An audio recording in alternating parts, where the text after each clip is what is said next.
Alright, so to fix your Pololu drivers, we actually need to add a capacitor. This is a radial 10 microfarad capacitor, and it's good for 50 volts.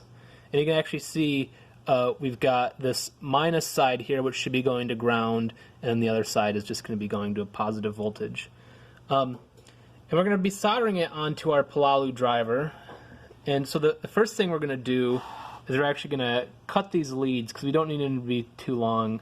So I'm just going to take these diagonal cutters and cut right there and cut right there. And obviously you want to be careful because those do sometimes fling off. So now we're going to take this and we're going to look at our Pololu board. And actually if you look at the bottom, it says V motor and ground. So that's where we want to put this capacitor across. And we want to make sure that we have this negative side hooked to ground. So I'm going to hold this here, and we should be able to use the solder that is already on the pin in order to solder the capacitor to it. So I'm going to kind of heat it up a little bit, just with the tip of the soldering iron.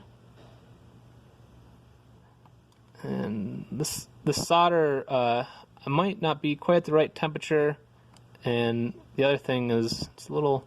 This might be good if you can grab your roommate or someone to help you hold things.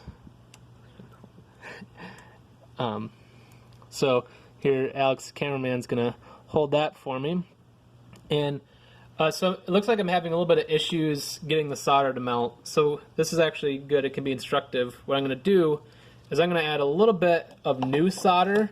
Sometimes the solder can kind of set in its ways after it's hasn't been heated up for a while. Maybe some of you material students might know what's happening there, but I don't. I just know that if I add a little bit more solder, sometimes that can help the solder here become a little bit more liquid. It's, God, it's still having a hard time. Another thing that we can do is we can actually, oh, there we go. So I just saw it become liquid. So now it should be good. Don't forget to have the minus on the right side. So I'm gonna let it sit for a little bit, and there we go. So now there's one pin that's stuck.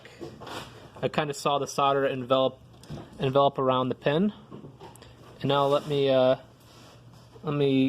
put the soldering iron on here, and I'm going to add just a little bit of extra solder. If I can get it to get a little bit of a goober on there. Oof, must have getting a little performance anxiety there. There we go. And after, we want to make sure that we don't accidentally short these. And now that's what it looks like once the capacitors are across both those pins. And it might be worthwhile to just inspect and make sure they're not shorted. If they are, you might want to kind of heat it up with a soldering iron and make sure that those aren't shorted or touching any other components. But you need to do this on each Pololu driver, and that will make it so they shouldn't break randomly.